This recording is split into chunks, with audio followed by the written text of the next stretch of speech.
Hi, this is Jerry. I've got a question for you.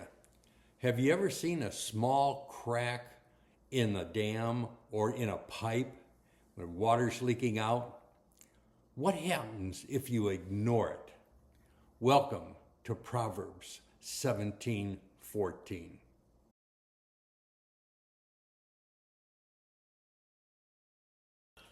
King Solomon gives us a vivid picture of strife. It begins just like that small trickle of water out of a pipe. At first, it seems harmless, even manageable. But if you don't stop it early, that trickle can become a flood, and it becomes destructive and uncontrollable. Conflict is often the same way. Harsh words, careless action, or misunderstanding can seem small.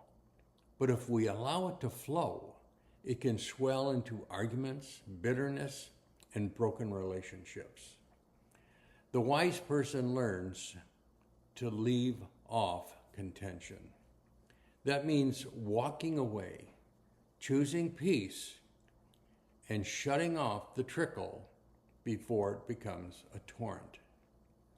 There's an old Jewish proverb that says, "He who is slow to anger is better than the mighty, and he who rules his spirit than he who takes the city." I think you'll find that in Proverbs 16:32.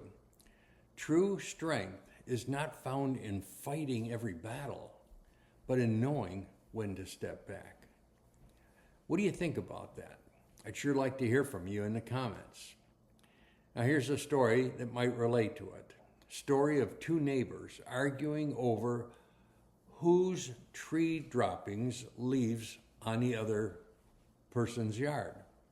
They argued for weeks and then months. Finally, the wind blew so hard it knocked over the whole tree on both of their homes. Sometimes, while fighting over small matters ends up where we both are losing. Stop strife before it starts. That's the key to this verse. It's easier to prevent conflict than to repair the damage it's once done. This verse will be on the screen coming up. Read it out loud if you can, and have a great day.